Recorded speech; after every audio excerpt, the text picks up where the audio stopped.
Letzte Woche bei Survivor. Markus Körper spielt nicht mehr mit. Der Hunger hat ihn dermaßen geschwächt, dass er freiwillig aufgeben muss. Es ist bitter, aber das Projekt ist dann für mich anscheinend zu hart gewesen. Besonders Eike fällt der Abschied schwer. Doch damit nicht genug. Team Gunung verliert die Immunitätschallenge und muss entscheiden, wer im Inselrad nach Hause geschickt wird. Team Tasig gewinnt Immunität!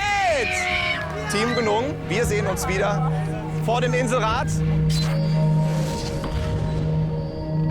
Eine Entscheidung, die das Team in 2 Gruppen spaltet. Eine gegen Andreas, eine gegen Eike. Perfektioniert werden, wenn man sich immer darüber... Es trifft Eike. Eike, dein Team hat entschieden. Du musst die Insel verlassen. Aber er bekommt eine zweite Chance, sich im Team zu beweisen. Markus schenkt ihm seine Fackel und damit seinen Platz. Mit dem Flieger kann ich es nicht nehmen, deswegen gebe ich dir dann mal besser wohl meine Flamme.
Eikes Rückkehr löst eine Diskussion aus. Also der gestrige Abend ist natürlich immer noch sehr skurril. Ich sehe das so ein bisschen wie eine zweite Chance, mich einfach vielleicht ein bisschen anders in dem Team hier einzubringen, als ich vielleicht bisher gemacht habe.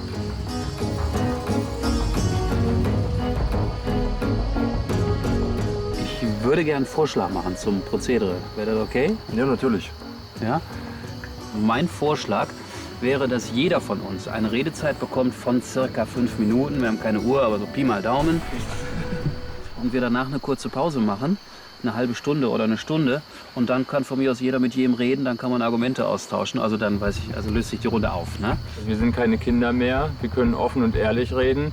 Und dass wir da wirklich mit einfachsten Mitteln auch kommunizieren können. Fände ich jetzt auch nicht schlecht. Na gut, dann fangen wir mal an. Also ich würde gerne was sagen. Ich bin auch froh, dass ich noch mal hier eine zweite Chance quasi bekommen habe. Auch wenn auch unerwartet. Und ich hoffe, die gibt er mir auch. Ich bin froh, dass das zum Thema gekommen ist, endlich mal ausgesprochen wurde. Weder der Arno noch jemand hat was gegen dich gehabt. So eine Chance, ich glaube, hat noch nie jemand bekommen, oder? Nee, ich glaube, die Chance war noch nicht mal, dass der Eike jetzt wieder im Programm ist hier, sondern es geht einfach nur darum, dass wir die Chance hatten, jetzt mal hier zusammen zu sitzen mit allem Mann, um dann mal darüber zu reden. Herauskristallisiert hat sich nachher für mich, es gibt die 3 Personen, die hinter meinem Rücken mit mir über mich geredet haben. Das könnte doch alles einfach noch perfektioniert werden, wenn man sich... Naja, wenn der dann erstmal hier ist, dann wird der rausgevotet. Ja, jetzt haben wir den gewonnen, dann können wir den ja wieder rausvoten. Hey, das sind Sprüche, die sind erwachsene Menschen. Ich bin nur immer so ein bisschen belächelt worden und hinter meinem Rücken ist hier geredet worden. Und das fand ich nicht schön. Und das ist das eigentlich, was ich persönlich eigentlich nur sagen wollte. Ich habe mich halt zu schnell blenden lassen in gewisser Art und Weise. Deswegen muss ich mich dafür entschuldigen. Also ich habe zu vorschnell auf jeden Fall Vorurteile gefällt, die mich im Nachhinein meine eigene Meinung sozusagen total beraubt haben. Ich denke, wenn wir unsere Stärken da einsetzen, unsere ganzen Tuschel-Nuschel an einem Punkt bringen würden bei unserem Spiel, das wäre viel effektiver, anstatt hinten herum und das und dies und einfach mal auch, ich glaube, jeden mal so gönnen. Ich glaube, dass echt so diese Harmonie in der Gruppe gefehlt hat einfach davor, weil es irgendwie, ja, man hat sich zwar unterhalten, aber es war nicht so der Geister wie jetzt. Und jetzt ist alles wieder von Null, geht's los, jeder kann jeden leiden. Also ich glaube es wirklich, dass es so ist und ich fühle mich so wohl jetzt im Moment, wie es ist. Aber meinst du nicht, dass da die Gefahr doch groß ist, dass es nun mal wieder so in diesem alten Trott zurückfinden? Doch, die Gefahr besteht mit Sicherheit. Wichtig ist nur, dass wirklich jetzt alle an einen Strang ziehen, damit es auch wirklich so klappt, dass alle wirklich da reinkommen. Ja. Ich denke, da ist einfach noch die große Gefahr, dass die da so ein bisschen überschnappen und denken, mir gehört wieder die Welt. Weil alles ist wieder in Ordnung und dann verfällt man wieder in diesen alten Trott zurück ganz schnell. Ja, ich traue dem Frieden in der Gruppe momentan noch nicht so ganz. Es ist eben fraglich, ob das auf Dauer anhält oder ob sich das Blatt nicht irgendwann doch wieder wendet.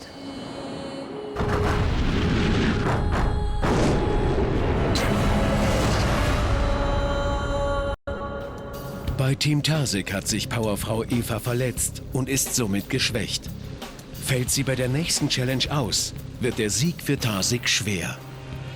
Hier sind halt überall Korallen. Da habe ich mir meine Füße ziemlich kaputt gerissen und irgendwann war es halt schon eine richtig große Fleischwunde und die Wunden wurden immer größer und dann habe ich irgendwann gedacht, ja, jetzt muss der halt irgendwie was anderes überlegen. Wo tut's überhaupt weh, damit ich da nicht drauf Der tut überhaupt nichts weh. Mach einfach die Scheiße ab. Aua. Aha. Ja. Der Fuß von Eva hat schon ein paar Tage nicht so gut ausgesehen und ich denke, heute hat sie das erste Mal zugeben müssen, dass es ihr mehr ausmacht, als sie so nach vorne zeigt. Sie hat Bewegungsstörungen in einem Zeh und ich denke, das könnte was Ernsteres sein. Kotzt mich das jetzt gerade hier alles an. Und jetzt entspannen wir uns. Es nervt mich einfach. Ich bin halt jemand, der gerne viel macht und der einfach funktionieren möchte. Der möchte einen funktionierenden Körper haben. Und ich bin halt nun mal nicht so ein Mensch, der sich stundenlang irgendwo hinlegen kann. Ich bin halt lieber jemand, der aktiv ist. Eva denkt gar nicht daran, kürzer zu treten. Und gerade jetzt, diese etwas größere Wunde, die sie sich da am Fuß zugezogen hat, denke ich, ist keine Sache, über die man einfach hinweggehen sollte. Also da sollte sie schon ein bisschen vorsichtiger mit umgehen, weil sie ist wichtig für uns. Eure nächste Challenge führt euch erneut zum Meeresgrund. Yeah. Die erste Etappe überstanden ist mit dem Kistenfund. Doch dann müsst ihr noch mal hinunter und bergen ein großes Teil. Das Ganze wird jedoch profunder. Lernt Luft anhalten hier derweil. Zum Fisch sollt ihr jetzt nicht mutieren, nur nicht zu schnell die Luft verlieren. Und was euch dann den Atem raubt, ist der Preis, der euch beschwingt. Denn auch wenn ihr es noch nicht glaubt, ein Stück Heimat er euch bringt. Oh, hab ich keinen Bock drauf. Na easy. Endlich mal wieder tauchen, da habe ich richtig Bock drauf. Ja, Darfst du überhaupt ins Wasser? Nee. Ich darf ja eigentlich auch gar nicht ins Nee, du Wasser. gehst doch nicht ins Wasser. Dann scheidest du wieder aus. Toll. Ist ja super. Du bist befreit, mal wieder. Du bist jetzt ein ewiger Klotz am Bein, Eva. Danke. Wollte ich nur mal sagen. Wir können gleich Probetraining machen, weil mal einfach nur spaßhalber austesten, wie weit man kommt, weil wir gerade gut Flut haben. Nee, im Augenblick läuft es echt überhaupt nicht gut für mich. Das ist irgendwie alles blöd mit dem Fuß und vor allen Dingen kann ich jetzt halt auch nicht das machen, was ich möchte. Während sich das Team auf die Preis-Challenge vorbereitet, muss Eva aussetzen. 3 Sekunden. 30. 21, 22. Ich denke einfach, dass wir im Moment an einem Punkt sind, wo wir keine Schwächen in unserem Team mehr haben können. Und ich mag Eva gerne. Ich weiß, dass wenn sie gesund ist, sie bestimmt 100% geben kann. Aber im Moment ist es halt einfach der Fall, dass wir durch sie Nachteile haben in unseren Aufgaben. Ich hoffe natürlich trotzdem nicht, dass wir verlieren. Wer sind wir? Tarsig! Auf geht's! Die Challenge wird zeigen, ob Evas Verletzung das gesamte Team schwächt. Es kommt noch schlimmer. Evas Zustand verschlechtert sich. Sie erleidet einen Kreislaufkollaps und muss von dem Survivor-Ärzteteam versorgt werden. Mir wurde auch schwarz vor Augen und also der Kreislauf hat es einfach nicht mehr ausgehalten, weil ich fürchterliche Schmerzen hatte. So Viertelstunde Wettkampf soll ich wohl irgendwie durchhalten. Ihr müsst euch erstmal konzentrieren. Ich bin auch wenn Eva, wie wär's, wenn du einfach mal die Klappe hältst? Ja, Eva ist sowieso, denke ich, so eine Frau, die gern die härteste unter Gottes Sonne wäre. Das braucht dann auch ein bisschen, bis man merkt, dass man das nicht ist. Die muss sich erst selber den Kopf abreißen, bevor sie das einsieht. Team Tarsig, Team Gunung, herzlich willkommen zu eurer nächsten Preis-Challenge. Team Tarsig, jetzt habe ich gedacht, ihr könntet endlich mal wieder in der gleichen Teamstärke antreten wie bei der letzten Immunitäts-Challenge. Jetzt sehe ich leider, dass es Eva wohl nicht so gut geht. Das bedeutet, ihr seid mit einer Person im Nachteil. In der heutigen Challenge müsst ihr eine Flagge hissen. Das Problem ist, alles, was ihr dafür benötigt, findet ihr auf dem Meeresgrund. Ich erkläre euch die Challenge. 4 Personen von jedem Team werden jeweils auf der Plattform stehen. 2 von euch werden durch dieses Loch springen und ein Seil vom Meeresboden heraufholen. Die nächsten 2 werden mit diesem Seil eine Kiste aus dem Meer ziehen.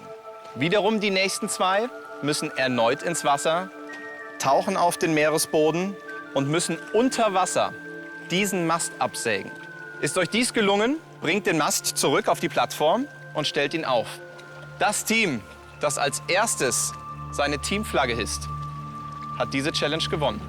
Jede Aufgabe darf jeweils nur von 2 unterschiedlichen Personen durchgeführt werden.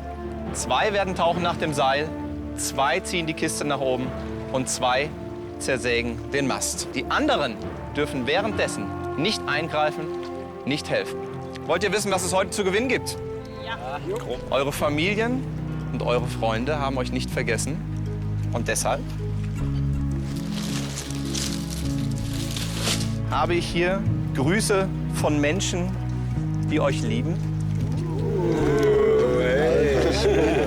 Ich hoffe, das ist Ansporn genug. Und Eva, ich hoffe, dein Team fightet auch für dich doppelt so hart, damit es dir vielleicht später dann noch besser geht, wenn du die lieben Zeilen aus der Heimat in den Händen halten kannst. Das Problem ist, dass wir das Spiel mit einer Person weniger antreten, was ein erheblicher Nachteil meiner Meinung nach ist. Trotzdem werden wir versuchen, das hier für uns zu entscheiden. Team Gunung, seid ihr fertig? Für Markus! Team Tarsig, seid ihr fertig? Tarsig! Ihr spielt um Post aus der Heimat. Und los! Für Team Tarsig muss Hendrik alleine ins Wasser.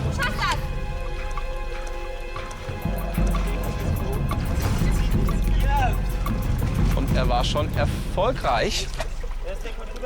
Bei Team Gunung kommt das erste Seil, von Arno getaucht. Und Bilgi bringt das zweite Seil nach oben.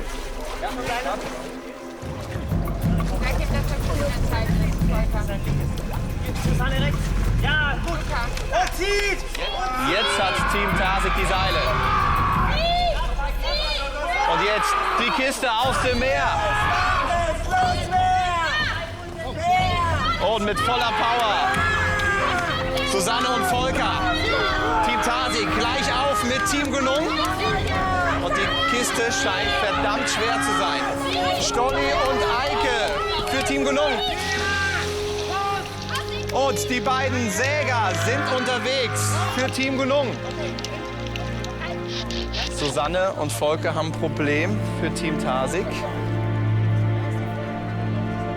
Philipp gibt Anweisungen, aber er darf nicht eingreifen, er darf nicht physisch helfen. Team Gunung. Andreas befindet sich schon im Wasser und hat sogar schon den Mast durchgesägt. Team Tarsig kommt nicht wirklich weiter. Team Gunung hat den Mast aufgestellt und alle aufs Floß, alle auf die Plattform. Team Gunung gewinnt diese Challenge.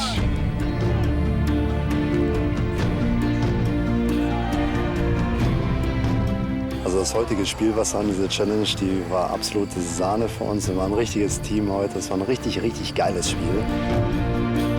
Hat alles genau gepasst und genau die richtigen Leute an den richtigen Positionen und ging super schnell. Wir haben das Spiel jetzt verloren. Das ist natürlich für mich auch schlimm und das wurmt mich unheimlich, also dass er jetzt nicht mitspielen konnte. Dann kommt bitte zusammen. Enttäuschung bei Team Tarsig, ich weiß. Wir haben einen Sieger. Diese Preis-Challenge gewinnt Team Gunung. Viel Spaß beim Lesen, bitteschön. Dankeschön. Sehr geil. Team Tarsig, es tut mir leid, aber euch muss ich leider mit leeren Händen zurück an euren Strand schicken. Ihr wisst, die nächste Chance kommt bestimmt bei der nächsten Challenge. Also, ihr könnt jetzt alle wieder zurück an eure Strände. Danke euch für diese Challenge. Ja.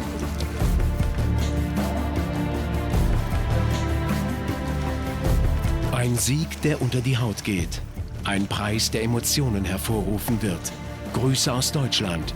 Grüße von der Familie aus der Heimat. Hier ist man so emotional, so gerührt, man freut sich auf jede Kleinigkeit. Ist echt hart. Ich finde es zum Kotzen, dass sie sich hier immer so überfordern und ich werde hier nur unterschätzt und das nervt mich tierisch.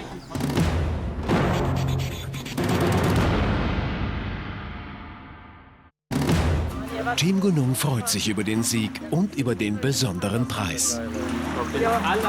Sie haben Post von zu Hause und ich vermag mir noch gar nicht auszumalen, was da gleich so an Emotionen hochkommt.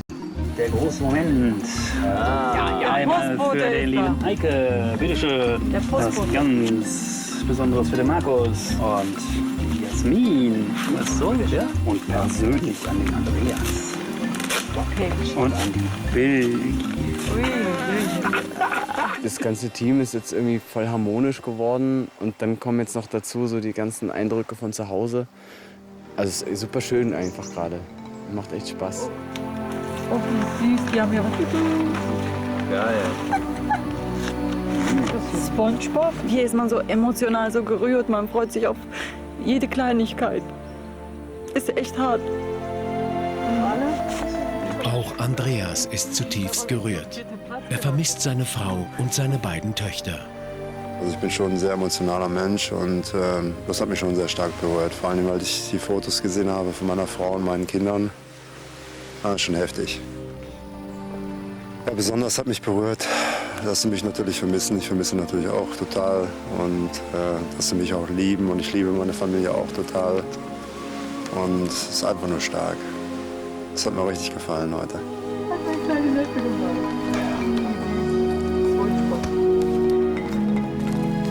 Jasmin wird bewusst, wie sehr sie sich nach ihrem Freund in Köln sehnt. Ja, irgendwie sehr emotional alles gerade. Und also mein Heimweh ist gerade um 300% gestiegen. Das wäre so unglaublich schrecklich gewesen, das nicht zu bekommen.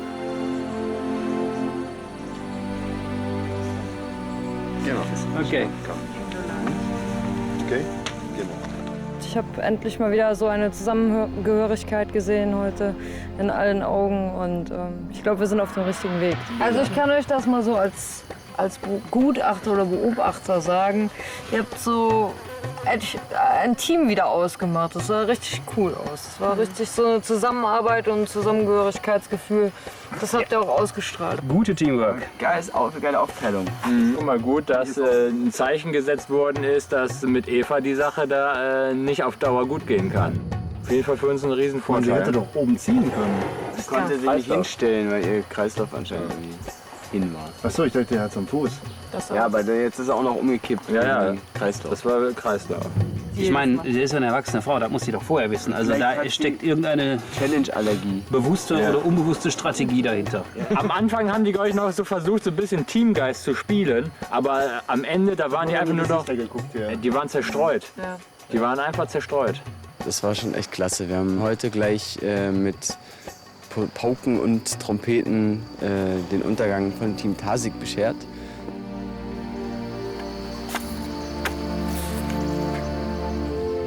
Harmonischer könnte es nicht sein. Team Gunung ist glücklich über den neuen Zusammenhalt und genießt den Rest des Tages.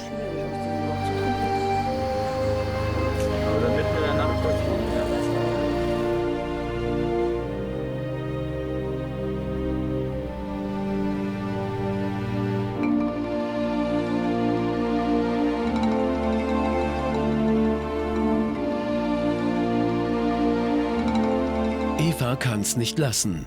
Gestern noch ein Kreislaufkollaps, heute schuftet sie schon wieder. Ja, Eva ist zurzeit so ein bisschen unser Sorgenkind. Ich weiß, dass sie einen sehr starken Willen hat, auch vielleicht oft mal zu stark und sich über ihre eigenen Grenzen auch oft hinwegsetzt und auch oft ignoriert, was ihr Körper ihr vielleicht signalisiert, dass sie mal einen Gang zurückschalten sollte. So in den letzten Tagen hat sie das vielleicht zu oft ignoriert. Ja, schade war auch echt bei dem Wettkampf, dass wir halt erstmal einer weniger waren durch Evas kurzfristigen Ausfall da. Obwohl man sie echt ja gut brauchen könnte. Wenn sie fit ist, dann ist sie ja die Maschine so. Ja. Da hat sie Power ohne Ende aber leider gerade eben bringt uns das ja echt einen Scheißdreck, gar nichts leider. Das ist echt bitter. Und man muss jetzt erstmal wieder zügeln, dass sie endlich mal ihren Arsch da auf den Boden lässt und sich mal nicht weiter weg, nicht wieder irgendwie rumeiert, Muschel suchen geht oder Holzhutte, sondern dass sie sich jetzt mal vollends auskuriert und fit wird irgendwie. Ja, ich finde auch, die Eva muss jetzt echt mal langsam realisieren, dass sie einen Gang zurückschalten muss. Sie hat sich halt irgendwie zu wenig geschont am Anfang. Man hat es zu wenig ernst genommen. Und jetzt haben wir halt ist jetzt halt zurzeit ein Totalausfall einfach bei uns. Ich finde, das Problem mit Eva ist, sobald es an die Wettkämpfe geht, da ist es dann halt wirklich immer so, dass sie aussetzen muss oder dass sie das nicht machen kann, was sie machen soll. Ich persönlich habe noch nicht gesehen, dass sie in irgendeiner Challenge, auch bevor sie verletzt war am Fuß, wirklich geglänzt hat. Also ich würde ganz gerne jetzt mal was loswerden, was mich eigentlich schon länger belastet. Und zwar, ja, dass ich das Gefühl habe, dass du vor allen Dingen, also ich möchte dich da jetzt überhaupt nicht persönlich angreifen oder so, ne? Aber wir sind ja jetzt hier ein Team und wir wollen ja das Beste aus unserem Team rausholen. Und du bist halt immer die Erste, die sagt, ich kann das und ich schaff das und tralalala. Du bist gestern mehr oder weniger zusammengebrochen. Also ich sage jetzt deswegen jetzt verloren haben, sondern man muss das mal rational sehen. Ja, aber guck mal, Sonja, ich meine, ich glaube, man selber kann am besten einschätzen, ob man fit ist oder nicht, ja? Und gestern, das war, natürlich habe ich ein Kreislaufproblem gehabt, aber dann habe ich gut geschlafen in der Nacht und dann bin ich heute wieder fit und mein Körper leistet wieder genauso viel wie vorher und als wenn nichts gewesen wäre. Oder meinst du, ich hätte jetzt gemeint, ich habe mehr Kraft, als ich dann wirklich hatte? Ich finde, du überschätzt dich immer. Ja, finde ich wirklich. Ich bin der Sonja auch dankbar, dass sie das sagt. Ich hatte nicht den Mut dazu, ich sehe das ähnlich. Was mir aufgefallen ist, dass ich den Eindruck habe, dass du deine Grenzen nicht kennst. Seit ziemlich vielen Jahren mache ich Leistungssport, ja. Ich glaube, ich kann sehr gut einschätzen, wann ich wirklich viel Kraft habe und wann nicht. Du sollst sie nicht verteidigen. Für mich ist das erledigt. Das heißt, alles in allem finde ich, dass wir eigentlich nur letztes Spiel einen richtig großen Nachteil dadurch gehabt haben, dass ich da nicht mitmachen konnte. Ich werde halt dann auch gerne mal krankgeschrieben hier anscheinend und fühle mich selber nicht so. Und das ist für mich halt auch ein bisschen befremdlich, weil ich dann denke, ja, dann kennen die anderen meinen Körper anscheinend besser als ich. Und das kann eigentlich nicht sein, aber ist okay. Ich denke schon, dass ich seit heute wieder 100% einsatzfähig bin. Wir sammeln unsere Kräfte und hauen sie einfach weg. Ja, kriegen wir erstmal Fischpower. Und ich fühle mich heute bärenstark.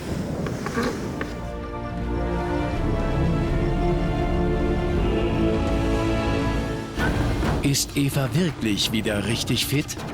Um ihrem Team zum Sieg zu verhelfen, muss sie bei Kräften sein. Ob Eva sich überschätzt oder nicht, wird die Immunitätschallenge zeigen.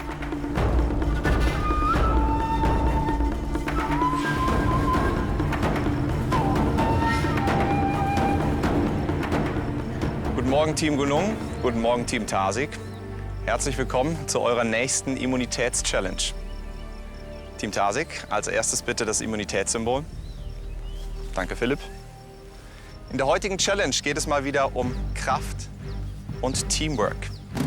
Aber ich habe das Gefühl, dass ich immer zurücktrete und halt, weiß ich nicht, weil du dich überschätzt oder was auch immer. Ja, dann sag das doch, dass du das... Ich hab's dir doch gesagt. Und beide Teams relativ gleich auf. Leichter Vorsprung für Team Gunung. Durch das Schlammloch geht es jetzt wieder zurück mit dem ersten Gegenstand.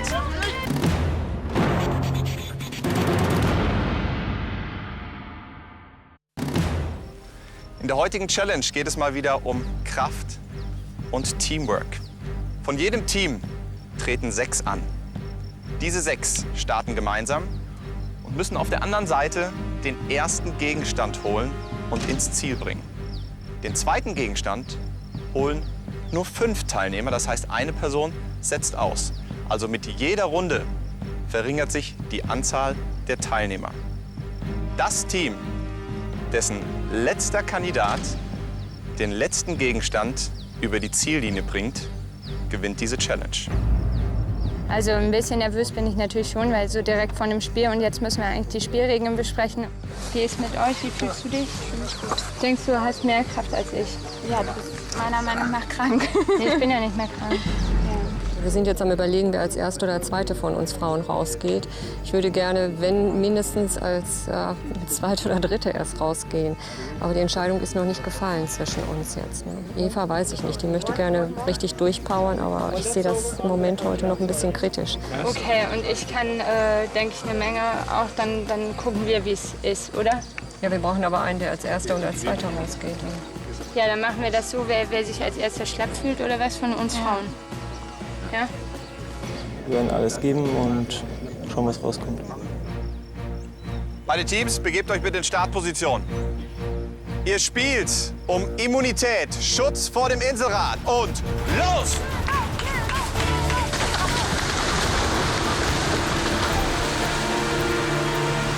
Und beide Teams relativ gleich auf. Leichter Vorsprung für Team Gunung. Durch das Schlammloch geht es jetzt wieder zurück mit dem ersten Gegenstand. Ein Kandidat muss aussetzen bei Team Gunung und Team Tarsig hat jetzt auch den ersten Ball erfolgreich transportiert. Und das sieht sehr ruhig und sehr konzentriert aus bei Team Gunung. Und Team Gunung mit dem vierten Gegenstand. 2 Frauen, 2 Männer. Team Tarsig muss richtig kämpfen.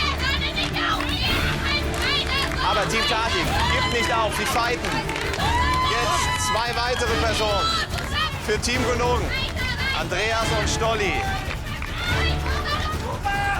Und jetzt wird's richtig schwer.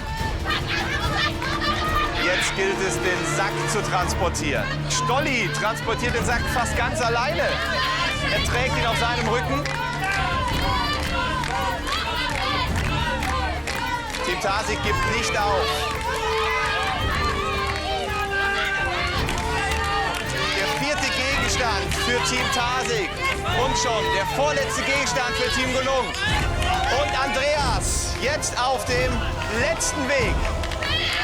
Erst das Kraftpaket. Team Tarsig tapfer. Sie geben nicht auf. Gleiche Technik wie Team Gunung. Und parallel dazu Andreas mit der letzten Kiste. Er verliert sie.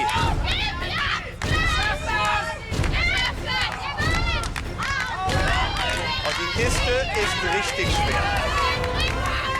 Trotzdem, Team Tarsig, Philipp und Hendrik fighten bis zum Schluss. Ganz klarer Vorsprung für Team Gunung. Jetzt der vorletzte Gegenstand, jawohl, für Team Tarsig im Ziel. Philipp startet als letzter für Team Tarsig, aber auf dem Holztisch, der letzte Gegenstand, die Kiste. Andreas für Team Gunung. Team Gunung gewinnt diese Challenge.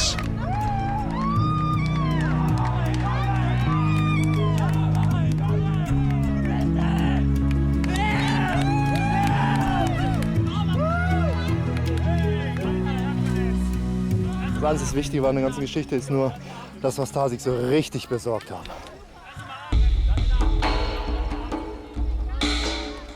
Also ich bin tierisch abgefuckt, dass die anderen beiden Mädels sich immer so überfordern müssen und denken, ja, sie können hier 10 Runden laufen und dann nicht mit anpacken. Das geht einfach nicht.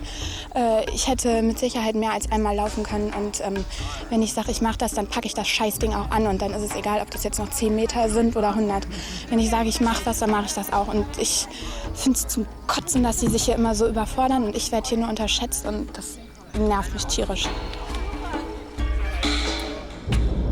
Beide Teams haben alles gegeben, bis zum Schluss gefightet. Team Gunung, anscheinend hat es euch nicht gut gefallen beim letzten Mal, beim Inselrad. Nicht wirklich. Deshalb habt ihr heute diese Immunitäts-Challenge gewonnen. Bitte schön, euer Immunitätssymbol. Also lange nicht! Schutz vor dem Inselrad. Team Tarsig, ihr wisst, was das für euch bedeutet. Ihr müsst vor den Inselrad. Ein weiteres Teammitglied muss euch verlassen. Ihr könnt zurück an eure Strände. Danke euch.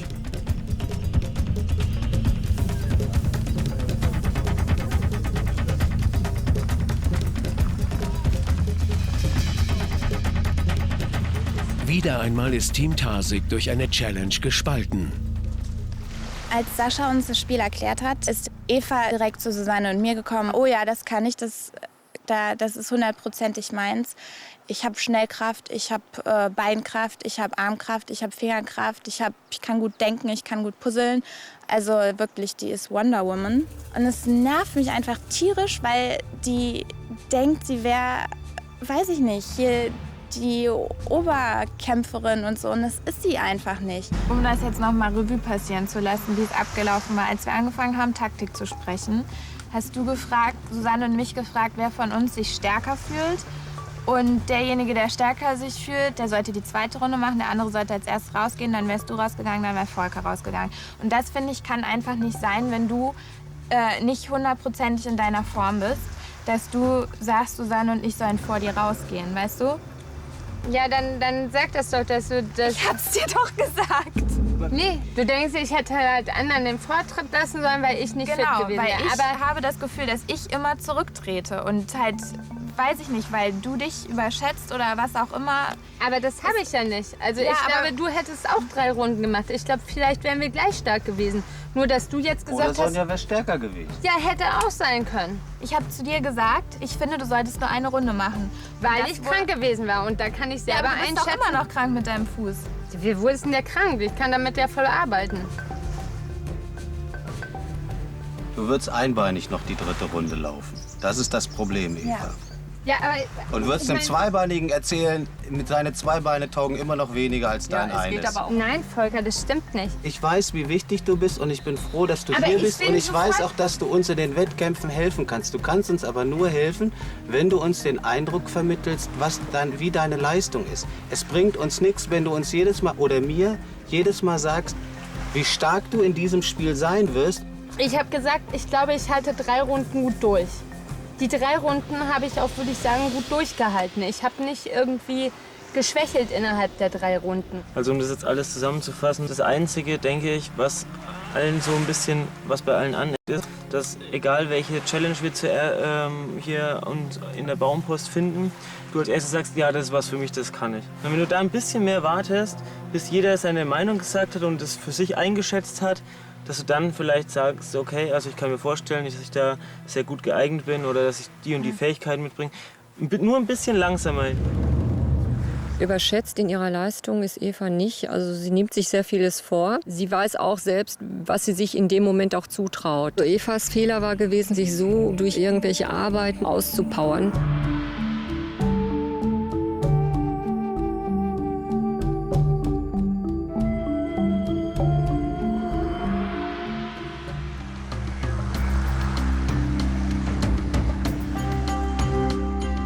Die Siegesserie eint Team Gunung mehr und mehr.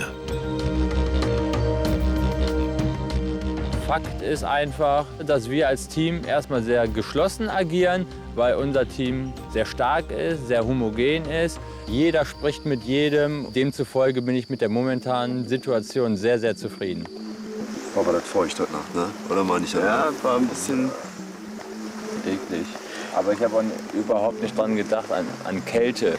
Habe ich überhaupt nicht eingeplant. Man macht den Fehler immer wieder aufs Neue. Eike hat ja auch schon gesagt, ne? Egal wo er schon war, nachts wird es immer überall kalt, auf der ganzen Welt. Dass wir im Moment ein Team sind, zeigen wir ja. So, dass wir doch ein besseres Zusammengehörigkeitsgefühl haben. Das haben wir auch in den letzten Spielen jetzt mal gezeigt. Boah, wäre geil, wenn wir Tarsig direkt noch eins auswischen können. Boah, wären die am Ende. Dann ist es vorbei. Dann ist ganz vorbei. Also ich habe gestern die Gesichter schon gesehen hier und ich gehe mal davon aus, wenn wir mit Eva rausfliegen. Also die Gesichter gestern, ey. Und ich kann mir nicht vorstellen, dass die das selber noch glauben. Ja. Rein theoretisch könnten wir natürlich aufgrund unserer Teamstärke langsam aber sicher das Team Tarsig eliminieren.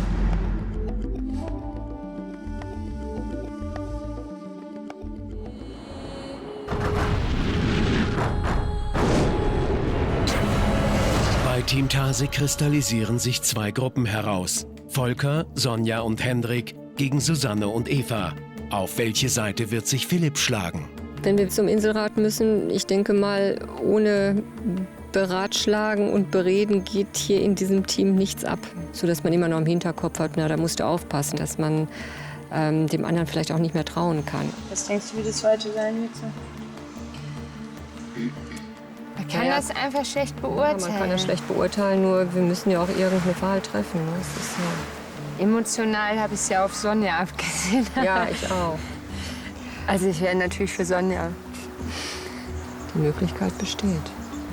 Also ich denke mal, wir sollten auf jeden Fall heute mit Philipp reden. Vielleicht kannst du das besser.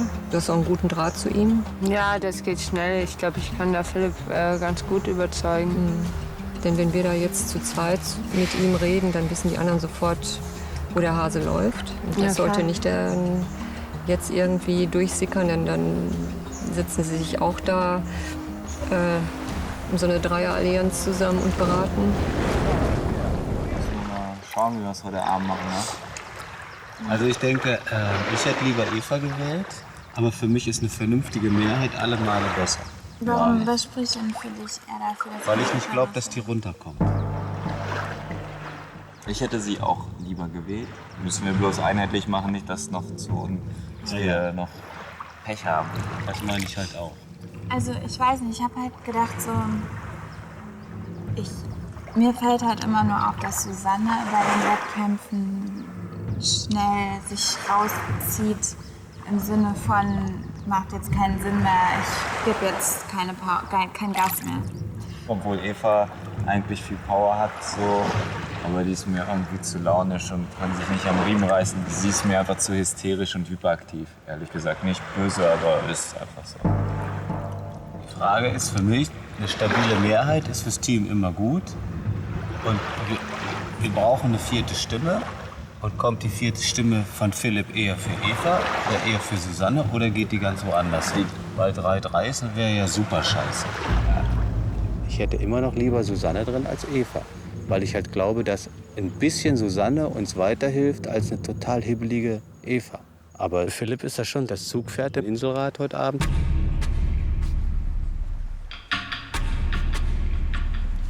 Philipp? Du musst mir mal zeigen, wie ich diese kleinen Muscheln da dran befestigen soll. Dann machst du einfach einen Knoten. Jetzt Ja, kannst du cool. den Knoten noch nach hinten ziehen. Und dann ist festgeklemmt. Dann ist festgeklemmt. Oh, danke. Und weißt du schon, wen du heute Abend da wählen willst? Im Inselrad? Oder hast du dich für irgendjemand schon entschieden? Also 100%ig habe ich mir noch nicht entschieden. Aber was für meine Entscheidung wichtig ist, dass wir wieder Spiele gewinnen. Der Hauptvorteil von den anderen, den ich sehe, ist, dass die haben einfach einen viel zu großen Männerüberschuss. Und deswegen werde ich heute auf jeden Fall eine Frau rauswählen. Und werde die rauswählen, die objektiv gesehen das wenigste körperliche Leistungsvermögen hat. Wen wählst du denn? Also, wenn mir ein Dorn im Auge ist, ist halt Sonja.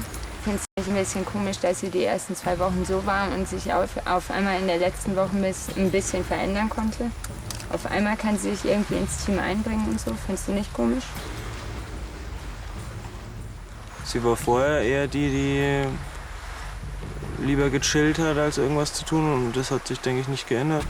Ja, jetzt lassen wir einfach mal heute Abend uns überraschen und machen uns jetzt keinen Kopf drüber. Mit ein paar gehen so ein bisschen die Pferde durch, weil sie Angst haben, sie könnten auf der Abschussliste stehen. Ich möchte mich auf keine der Seiten ziehen lassen, will für mich eine Person finden, die für mich das schwächste Glied in der Gruppe ist. Und die Person werde ich heute wählen. Philipp hat es auf den Punkt gebracht. Eine der 3 Frauen wird dran glauben müssen. Doch welche? Sonja, Eva oder Susanne? Ja, ich bin natürlich schon ein bisschen überrascht, dass der Inselrat heute nachmittags ist. Ich denke, Philipp und Hendrik sind saved, alle anderen sind im Fokus und ich lasse mich mal überraschen. Ich weiß nicht genau, ob es heute eine Überraschung geben wird oder nicht. Ich habe ein schlechtes Gefühl irgendwie im Bauch.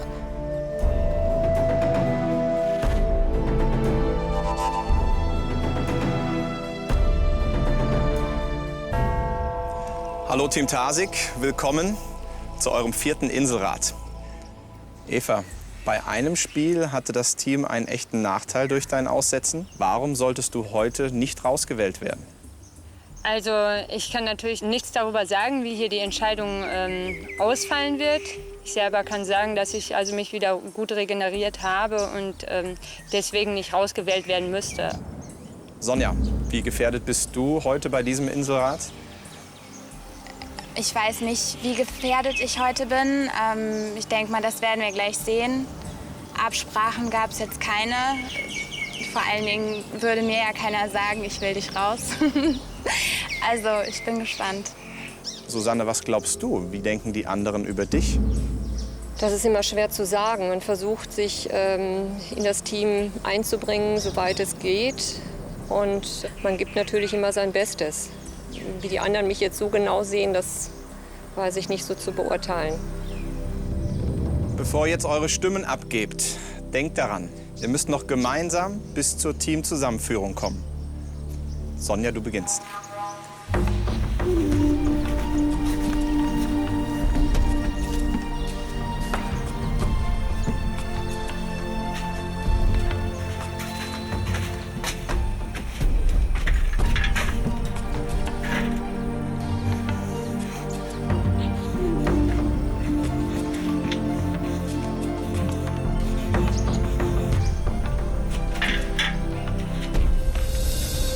Es ist eine Entscheidung, die ich hoffe, dass sie das Team stärken wird. Und ich wünsche dir viel Spaß an deinem Geburtstag zu Hause mit deiner Familie und deinen Kindern. Hendrik. Philipp. Volker. Susanne.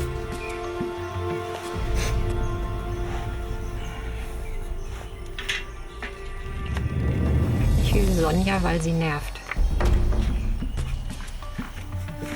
Eva.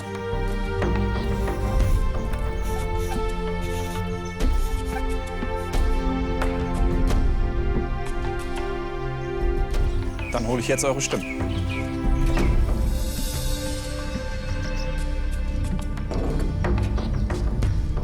Team Tasig, ihr habt gewählt. Hier ist eure Entscheidung.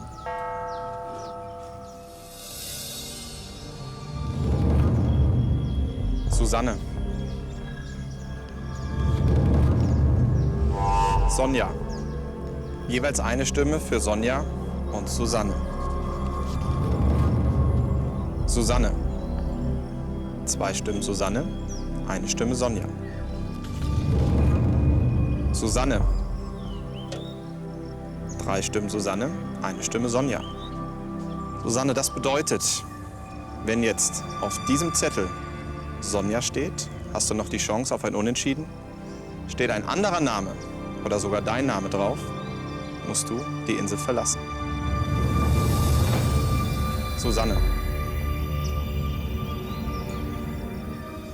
Susanne, kommst du bitte mit deiner Fackel zu mir?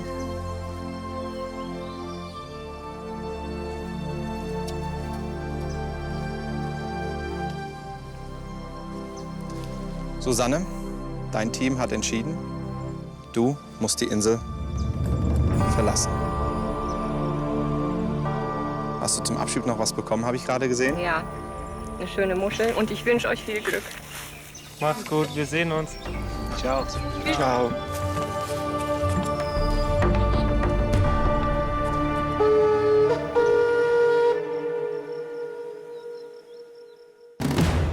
Nächste Woche bei Survivor. Ich hatte die Möglichkeit, ein Abendessen mit herzubringen oder eben für mich selber die Immunität. Ich habe gedacht, das geht, weil es ja ein Gitter ist, aber es geht echt nicht. Ich drehe da drin durch.